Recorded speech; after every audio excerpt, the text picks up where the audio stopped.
প্রশাসনিক গেছে, দেশবাসীর গেছে চাই জয়নাল আর আব্দুল কালামর বড় হইতো, আইনির আওতায় আনা হইতো, আর জাকিরর ফাঁসি হইতো।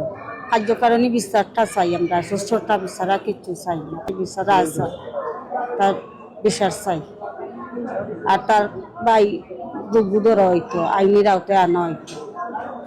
যে তাইমার আসামি যে জাকিরের পক্ষে যে উকিল উঠছে, আমরা একটা দাবি থাকবো যে কিতাব মেয়ে নাইনি, উকিলের কিতাব বই নাইনি, উকিলের কিতাব মা নাইনি, যে নিশ্চাত একেবারে প্রকাশ্যে স্বীকার আইছে যে আমি গলা টিপা মারছি, মানে তার মুখে স্বীকার আইছে। এর পক্ষেও যেন, এর বাদেও যেন উকিল খাড়া হইলো, খাড়াইয়া এইরকম যে যে ডায়লগ দেয় মিডিয়ার সামনে এগুলা মাথে, অনেকগুলা মাথে যে উকিলের নাম হলো কামাল, এটা তো ঠিক নাই।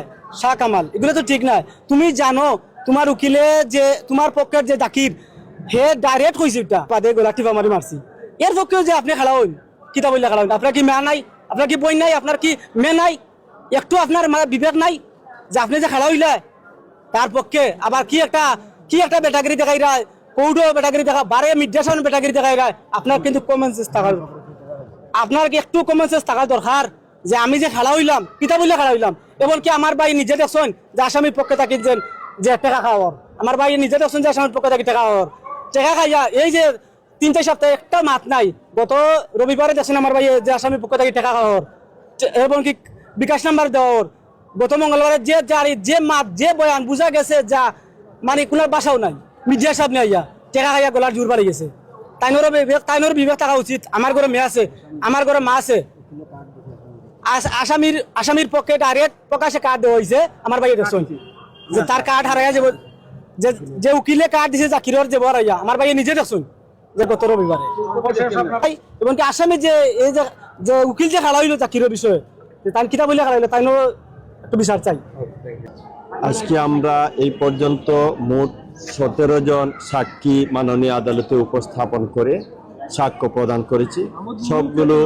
সবগুলো সাক্ষী অত্যন্ত সুন্দরভাবে এবং সুস্পষ্টভাবে সুনির্দিষ্টভাবে এই ঘটনাটি মাননীয় আদালতে বলেছে যে এই আসামি কিভাবে এই শিশু ফাহিমাকে হত্যা করেছে, দর্শন করেছে এবং শ্বাসরুদ্ধ করে এবং গলায় আঘাত করে তাকে হত্যা করেছে।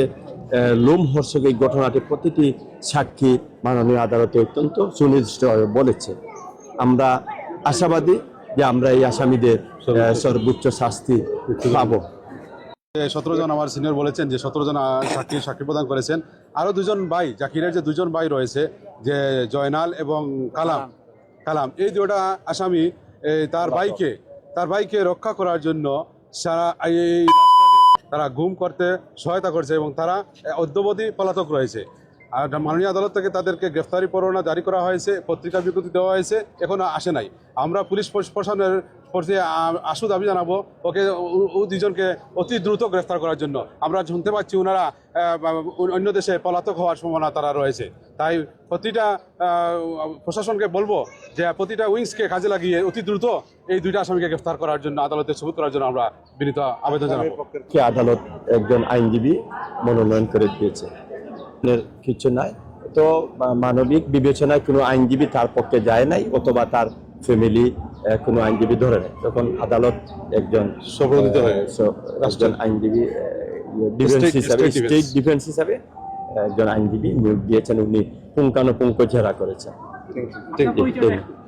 আমি অ্যাডভোকেট নূর আহমদ, এডিশনাল পিপি, নারী ও শিশু নির্যাতন দমন ট্রাইব্যুনাল, সিলেট। ধন্যবাদ।